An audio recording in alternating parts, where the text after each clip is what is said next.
Wisconsin before and Kansas State potentially before. Yeah, no, it's a lot of familiarity with, it was 2013, we were 12 and went to San Jose. So hope the results are close to the same. So, um, it's Wisconsin's a lot of tradition,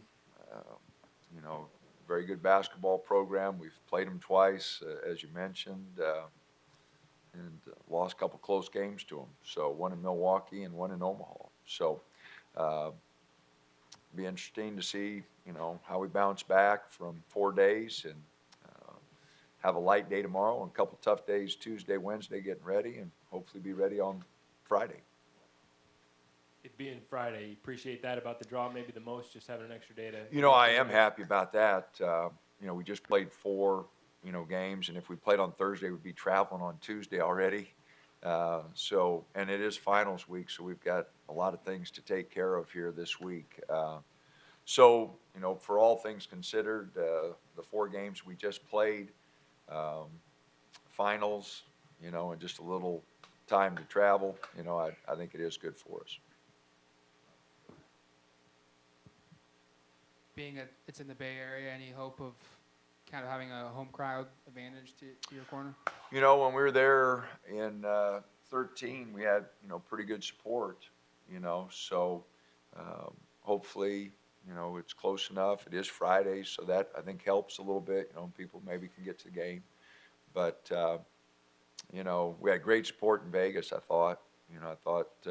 As week went on and people got down there, it was great. Dylan was there and flew back to Memphis for treatment and then flew back for the finals. So we had Dylan Brooks there helping us. So, no, I thought support was great in Vegas, and it really helped us. And we look for, some support in San Jose. You have the. Is that on? I just didn't even Hello? I think it's on. So. When this thing started to turn, it was 2 games in a weekend and 4 in a weekend. Is 8 now a sample size where you can kind of think this is kind of who we are, who we become, or do you still look at kind of what was going on early on and say, we could still flip back to that? Well, 8's a lot, better track record, We did it at home. We did it twice on the road, and now we've done it 4 times on a neutral floor. So, no, I think the guys are playing better and more confidence and, a lot more energy focused in the right direction. So, no, I'm excited. I hope our team is. We know it's a tough little 4-team bracket there. We scrimmage Kansas State, so we know how good they are. And Wisconsin, as I mentioned, traditional power. And don't know much about Irvine because we didn't play them this year, but we've played Russ's teams in the past, and they're always very physical, very tough. So, be real tough 4-team tournament for us. Danny, you mentioned last night a bit about just how big a shift this was over 3 or 4 weeks for you guys.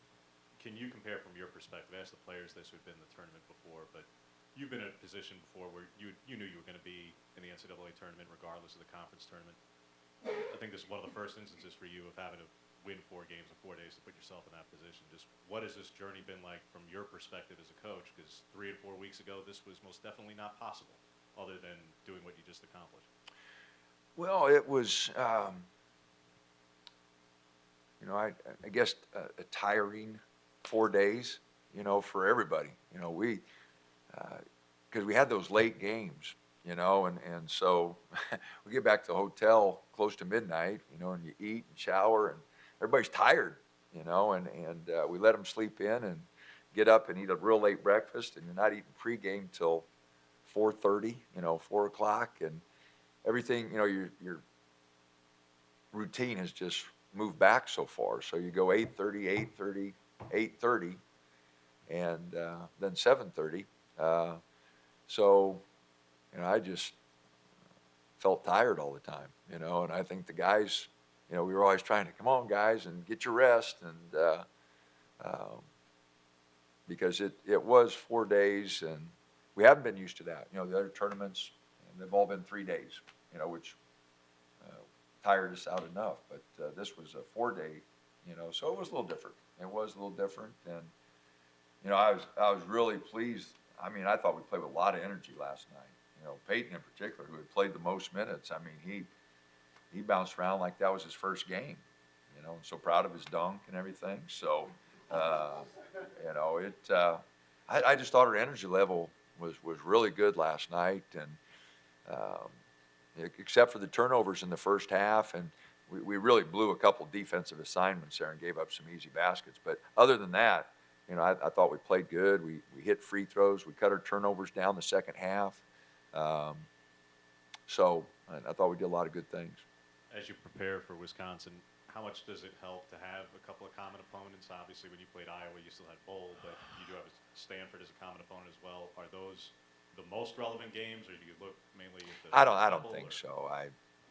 You know, we'll look at the last few games they've played, you know, because we're a lot different team than those, you know, than we played in Iowa. Heck, that seems like it's been 10 months ago rather than a few months ago, you know. So, you know, I don't think those games,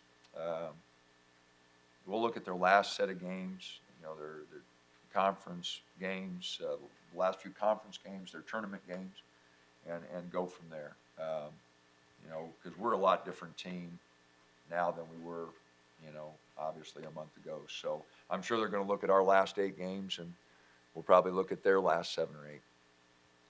It seemed like majority of last year and then the early part of this season, you talked a lot about the team not seeming to buy into what you guys were coaching them. When do you feel like that switch was made, and when did it become like this was more of an opportunity than just a home? Well, you know, I'm not sure I ever used those terms. You know, it's just getting everybody connected, everybody on the same page. You know, at different times, guys, you know, really are all in. You know, at other times, things aren't going well for them. It's how they face adversity, you know, and you know, when things aren't going good for them, you know, how they respond. You know, that's part of human nature. It's part of any team. You know, and fortunately for us, during this little run here, you know, everybody's responded very well, you know, regardless of how it's going for them. If you watched our bench last night, you know, I tightened it up the last, you know, second half there just because we had a run going, and you know, guys, they were good with it. We were winning, you know, and so, you know, I really, you know, appreciate the way the guys have responded here late, knowing that we needed to change some things, you know, knowing that we need to get more focused, more together, communicate a lot better. You know, the guys really did a great job making some adjustments, and you know, we are playing our best ball, and hopefully, you know, that'll continue. Kind of along those same lines, earlier in the season, you talked a lot about how this team was not really on the same page defensively, and then obviously the last stretch, it's been kind of your calling card. Was there a point in time where conceptually they just started to grasp it, or was it just kind of, it just took time and experience to get all of those pieces in place before it would come together the way it has? You know, a little of both. You know, a lot of the guys, you know, are new, and so, you know, our matchup is a little different. You know, we bump different, take cutters differently, and we can change it up during the game, and that's where the communication, you know, and it just, in watching film through so many of the games, you could just tell they weren't talking, because we'd have 2 guys going to make the same play, you know, and leaving somebody wide open, and it you know, really made for us giving up some uncontested shots, both inside and out, and uncontested shots were killing us. You know, our percentage on contested shots is very good because of our length and ability to block shots at the rim. You know, we can really run people off the line. And so when we get shots contested, when we're matched up properly, you know, I think contested shots are about 17% on the year, you know. So because of Kenny, because of Francis, because of our length inside, and being able to run guys off, you know, if we can get them contested. But we were screwing up so much, you know, having 2 guys go the same guy and leaving somebody wide open. And you got to talk, and you got to anticipate, and whether they didn't pick it up or, you know, just didn't want to talk, we weren't doing a very good job. And so it has really picked up. You know, when you watch our film, we still make some mistakes, but they're not as glaring as they were, and guys are doing a much better job communicating and, taking responsibility. And even if they do something wrong, letting everybody know what they're doing so the other guys can respond to it a little bit. And then you got guys like Paul, who's got a lot of experience in the background. He's covering up more mistakes now, because he kind of got a feel for what guys are going to do, and he's done a much better job also. Yeah, Coach, you got a pretty unique lineup. You got 4 guys starting at 6'9", and then Peyton, and that's, correct me if I'm wrong, it seemed to be the lineup that made this happen. So could you just kind of go over, explain the thinking there? You got 3 guards now coming off the bench plus Miles, and just how is that working for you? Oh, I don't know. It wasn't. I just got upset with them at USC, and Francis was at that time by far the most team guy we had, the most unselfish, the most guy that was all about the team, and just said he's starting. I don't know who else is starting, but he's going. And so then after I backed myself into a corner, then we just had to go with it, So, and his energy, and unselfishness has really helped our team. He always the first guy to help somebody out, never pouts.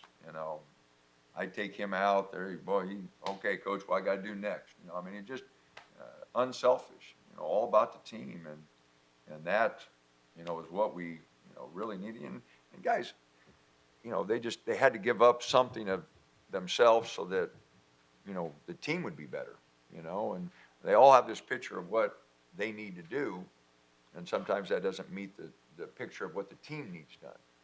And, at that point, guys start thinking about, okay, let's worry more about what the team needs, and that's really helped us. And Francis is a big part of that.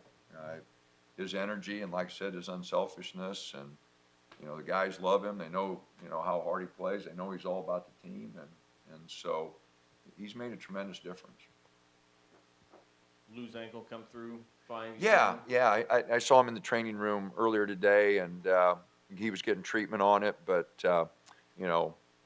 didn't look too bad. I probably rest it today and tomorrow, and Tuesday he should be ready to practice, but I think he'll be fine. Dana, just making the tournament was obviously a big hill to climb, but do you get the sense that guys aren't just happy to be there, that they want to make something of it, and is that kind of your message too? Absolutely.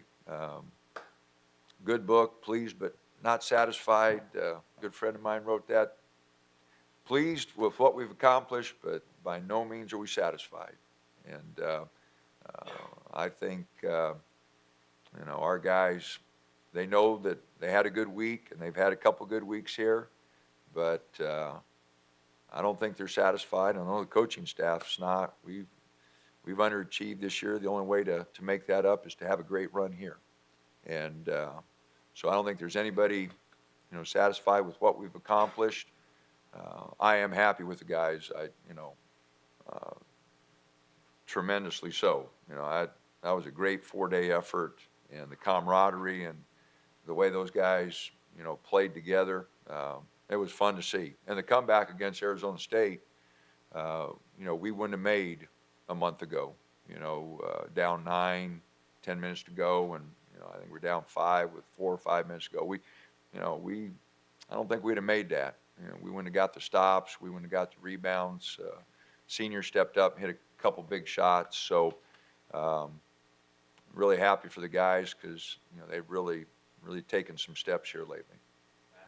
What do you make of Peyton's play, ball handling? I think he had just 4 turnovers in the tournament in about 150 minutes. Yeah, he did a great job. 22 assists, 4 turnovers. Defensively, his steals. Gave us great energy, great leadership. He really played well. There's absolutely no doubt. He sparked us. Lou gave us great minutes. Paul, Ehab off the bench, Francis, and then Kenny's blocks last night. Everybody made a contribution, but Peyton really kept us together and made big play after big play, and really did a good job. Just curious if you know Greg Gard. He was such a long-time assistant of Bo Ryan. I imagine he's probably kept a lot of Bo's tenets. What do you remember about the teams Bo had in playing against him? Yeah, he was with Bo. He's a really good coach, really good guy. I don't know him all that well, but obviously we see each other on the road quite a bit. And, those are two really good games. The one in Milwaukee, we had a good halftime lead, and they got a little roll going that first 4 minutes, and I didn't take a timeout. I was waiting for the damn TV timeout, and I should have taken one. Let the crowd get into the game, and then we went back and forth the rest of the night and lost it at the end.